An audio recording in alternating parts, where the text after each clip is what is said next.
वन्दितु सर्वसिद्धे ध्रुवममलमणोभवं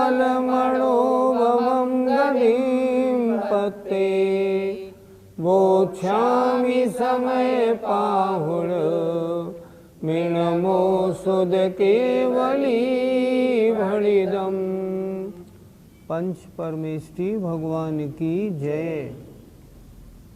पिछली पाठशाला में ये अजीवाधिकार चल रहा है, इसकी 5 गाथाएं पूरी हो गई। आज कौन सी गाथा करेंगे? गाथा नंबर 49 और 50।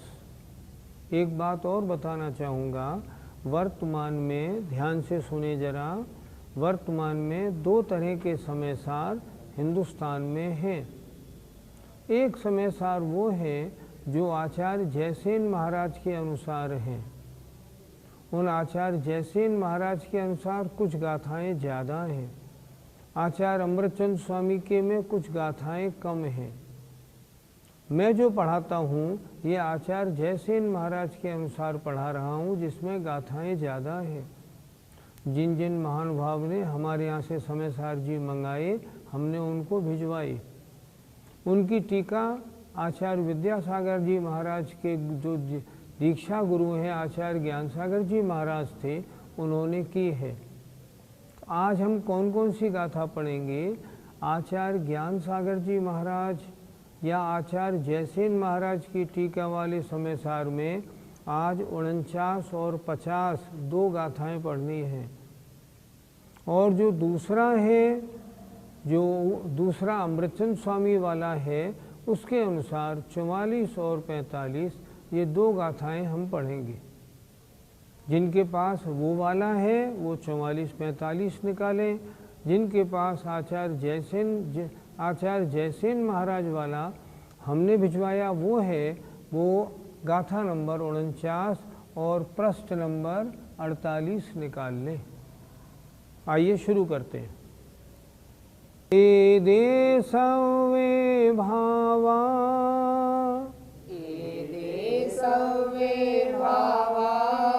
उगल दव परिणामणि पन्ना उगल दव परिणामणि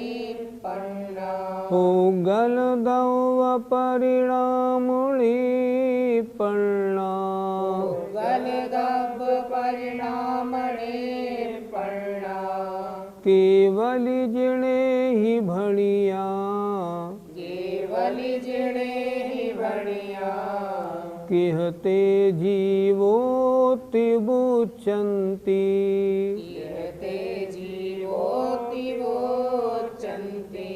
बोलिए।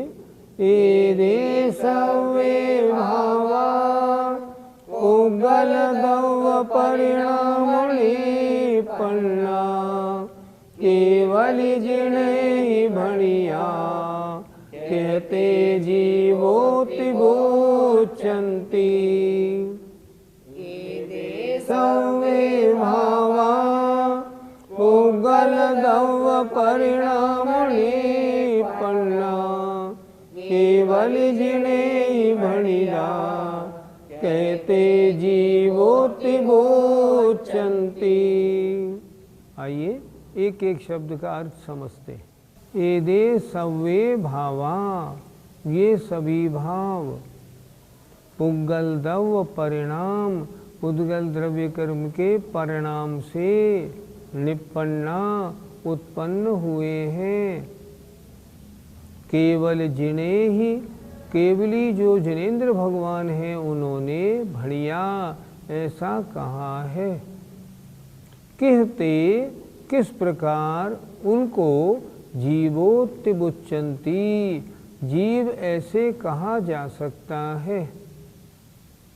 फिर देखें एक बार, गाथा नंबर 49, एदे सव्वे भावा, कौन से सब भाव जो पहली 5 गाथाओं में कहे।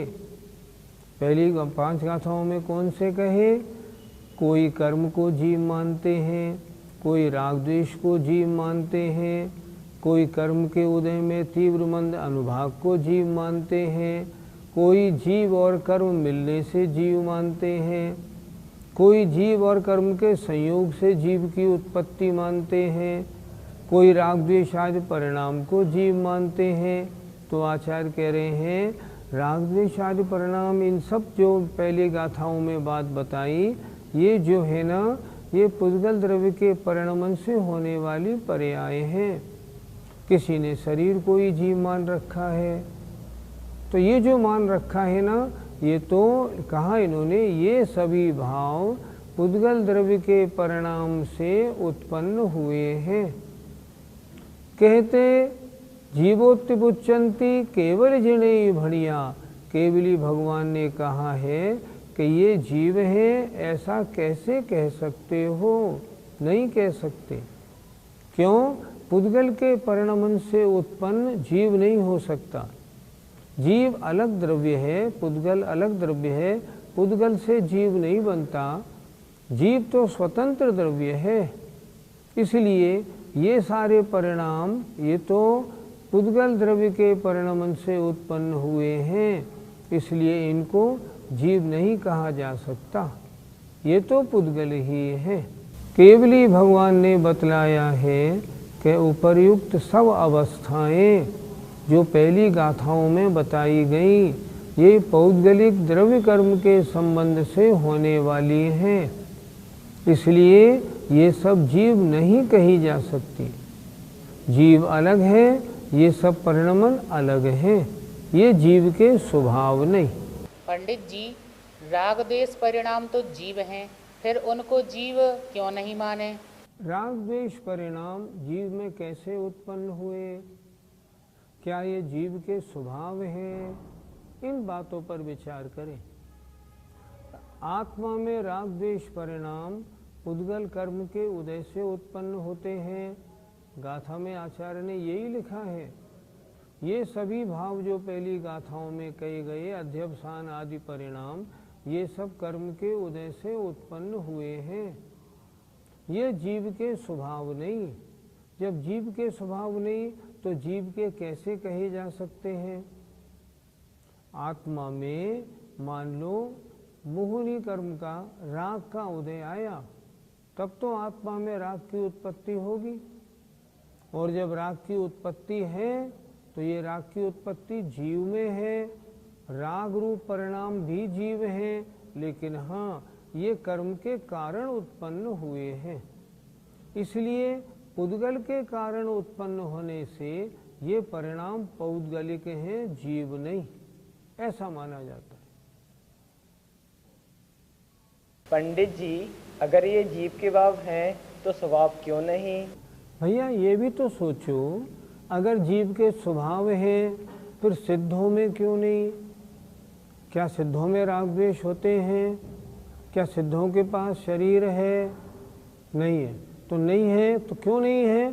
क्योंकि वहाँ आत्मा का स्वभाव प्रकट हो गया है। अगर ये स्वभाव होते तो सिद्धों में भी होने चाहिए थे। दूसरी बात ये सोचें, ये प्रति समय क्यों नहीं होते? इसलिए नहीं होते क्योंकि ये कर्म के उदय से उत्पन्न होते हैं, इसलिए ये परिणाम अलग अलग प्रकार से अलग अलग समय होते हैं। इसलिए कर्म के उदय से होने के कारण आचार्य ने यही तो गाथा में लिखा है, ये कर्म के उदय से उत्पन्न है, इसलिए ये जीव नहीं कहे जा सकते। पंडित जी, इसको उदाहरण से समझा दीजिए। अनादिकाल से हमारा आत्मा कैसा है? जैसा स्वर्ण पाषाण होता है ना, खान के अंदर सोने का पत्थर, उसमें दो चीज़ें मिली हुई हैं, सोना भी और पत्थर भी। जब उसको अलग अलग किया जाता है, सोना अलग हो जाता है, पत्थर अलग हो जाता है। उसी तरह जो अशुद्ध आत्मा है उसमें कर्म के उदय के कारण राग द्वेष आदि परिणाम होते हैं। ये परिणाम कर्म के उदय के कारण हुए, इसलिए ये परिणाम जीव नहीं है। जब कर्म अलग हो जाता है और जीव अलग हो जाता है तो जीव का शुद्ध स्वरूप प्रकट हो जाता है। हमारी आत्मा में जो राग द्वेष होते हैं यद्यपि हमारी आत्मा में हुए पर कर्म के उदय के कारण हुए, इसलिए वे हमारे स्वभाव नहीं विभाव हैं। हमें क्या करना है? हमें उनको छोड़ना है, दूर हटाना है, ये आचार्य कहते हैं। और आप जो ये ग्रंथ पढ़ रहे हैं समय साथ, इसमें शुद्ध आत्मा का स्वरूप समझाया है। हमें क्या करना है? आत्मा की शुद्धता कैसे बढ़े, हम परम शुद्ध अवस्था को कैसे प्राप्त हों, ये इस समय सार को पढ़ के हमको ज्ञात करना है। इसलिए जैसे स्वर्ण पाषाण में पत्थर अलग है और सोना अलग है, उसी प्रकार हमारी अशुद्ध आत्मा में कर्म के कारण होने वाले परिणाम भिन्न हैं और आत्मा का स्वभाव अलग है। ऐसी धारणा बनानी चाहिए। राग द्वेष आदि को जीव का परिणाम क्यों कहा गया? ये जीव है ऐसा क्यों कहा गया शास्त्रों में? तो आचार्य गाथा नंबर 51 में इस बात को समझाते हैं। आचार्य श्री का पद्यानुवाद देखते हैं। आइए। ये पूर्व के कथित भाव विभाव सारे है मूर्त से उदित है जड़ के पिटारे। आश्चर्य जीव फिर रे बन जाए कैसे, है केवली वचन ये गज मोती जैसे। ये 8 प्रकार के कर्म पुद्गलमय हैं, ऐसा कैसे? तो आचार्य गाथा नंबर 50 में लिखते हैं। आइए। अठवियम्पियकम्मम्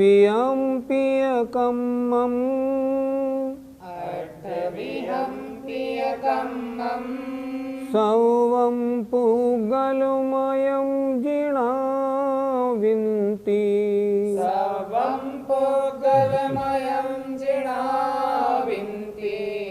यस्य फलं तं बुच्यति दुःखं ति विपच्यमाणस्य।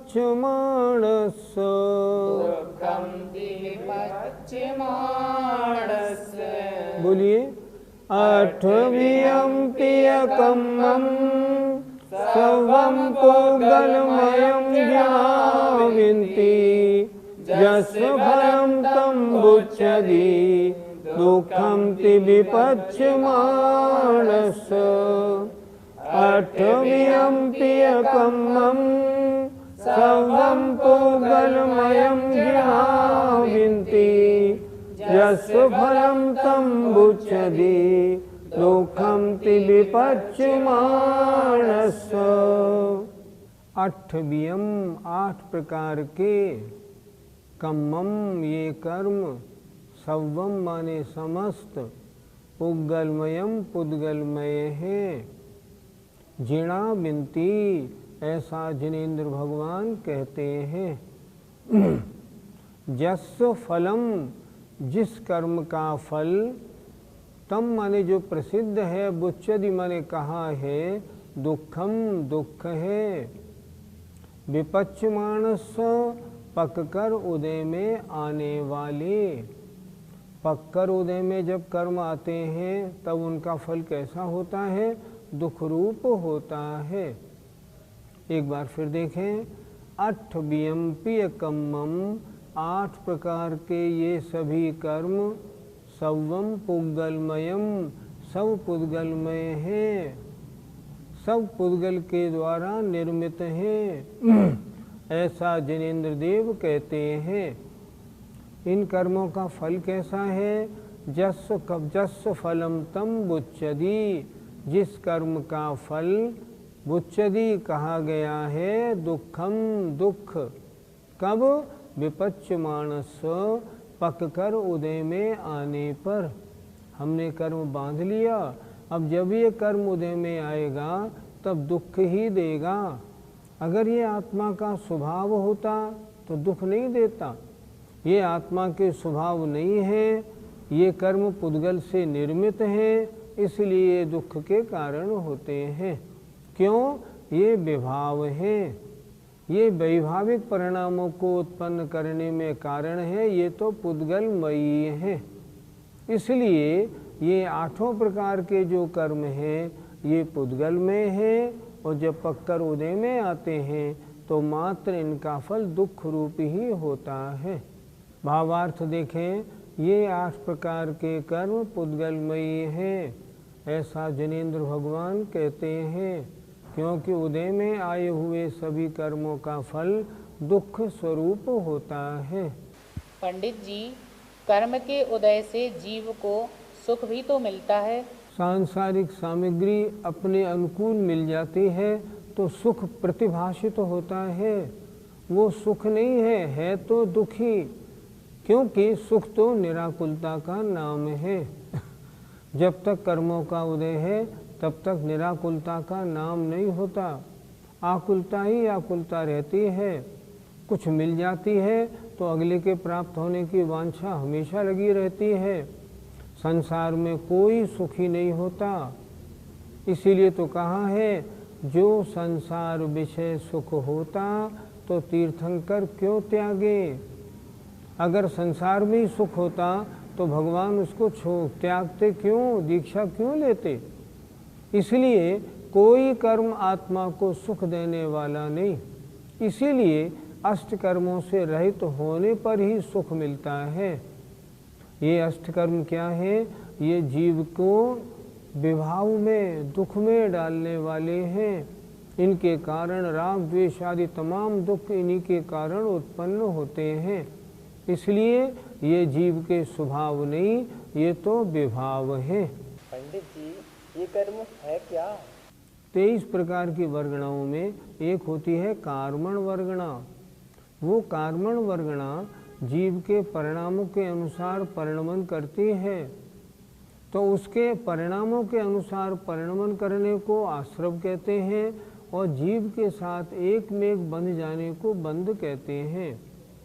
तो ये कर्म क्या है? ये कर्म तो पुद्गल की कार्मण वर्गणा के कर्मरूप इनका स्वरूप है। ये कार्मण वर्गणाएं जीव के परिणामों के निमित्त से कर्मरूप बनी है और आत्मा से चुपकी है, पर वास्तव में ये आत्मा नहीं। अनंत काल से कर्म आत्मा से चुपके हुए हैं, अनंत काल से, लेकिन आज तक एक भी कर्म जीव नहीं बना, जीव कर्म नहीं बना, बना भी नहीं, बन सकेगा भी नहीं, बना था भी नहीं। क्यों? दोनों के स्वभाव अलग अलग हैं। ये कैसे हैं? ये सब तो पुद्गल में है। जीव के साथ चाहे जुड़ जाएं, लेकिन फिर भी ये भिन्न है और आत्मा भिन्न है। पंडित जी, क्या सुख भी कई प्रकार के होते हैं? सुख 2 प्रकार के, एक सांसारिक सुख, एक पारमार्थिक सुख। हम ये भी कह सकते हैं एक इंद्रिय सुख, एक अतीन्द्रिय सुख। वास्तव में जो सांसारिक सुख है, इंद्रिय सुख है, वो सुख नहीं, वो तो दुखी ही है। चंद मिनट में हमको ऐसा लगता है सुख हुआ, पर सुख नहीं, कर्म के उदय से उत्पन्न हुआ है। पर जब आत्मा के साथ कर्म कालिमा हट जाती है, आत्मा परम शुद्ध हो जाता है, ऊपर सिद्धालय में जाके विराजमान हो जाता है, तब जो निराकुलता प्राप्त होती है वो वास्तव में अतीन्द्रिय पारमार्थिक सुख है। हम लोगों को अभी तक सांसारिक सुख की पता है, पर जब इन सब झगड़ों से हटके जब अपने में आते हैं ना, या कोई मुनि महाराज जब आत्मा में लीन होते हैं, जब शुद्धोपयोग में आते हैं, तब उन्हें ज्ञात होता है सुख क्या होता है। इन सांसारिक व्यवस्थाओं से जितना हम दूर होते हैं उतना हमें सुख मिलता है। आप सोचो, कभी आपको घर छोड़ के तीर्थ यात्रा पे जाना पड़े, कभी आप घूमने के लिए किसी हिल स्टेशन पर जाएं, तो आपको कितना सुख मिलता है। सुख क्यों मिला? वहाँ जाने पर नौकरी की, व्यापार की, स्कूल की आकुलता थोड़ी कम हो गई। तो जितनी आकुलता कम होती है उतना सुख भाषित तो होता है, पर वो भी सुख नहीं। सुख कब है? 8 प्रकार के कर्म हट जाएं, जब बिल्कुल, तब आत्मा को परम सुख प्राप्त होता है, और वह सुख सिद्धों को प्राप्त है। लिखा है उन्होंने, आत्म को हित है सुख सो सुख, आकुलता बिन कहिए, और आकुलता शिव माहि न ताते, शिव मग लाग्यो चाहिए। जितना कर्म बंधन हल्का होगा उतना आत्मा को सुख मिलता जाएगा। कोशिश क्या करनी है? किसी तरह से ये हमारी आत्मा कर्म बंधन से रहित हो जाए। उसके लिए क्या करना है? आश्रव बंध के कारणों से हटना है, संबर निर्जरा के कारणों में लगना है। जितना हम संसार को छोड़ेंगे उतना सुख की ओर बढ़ते जाएंगे।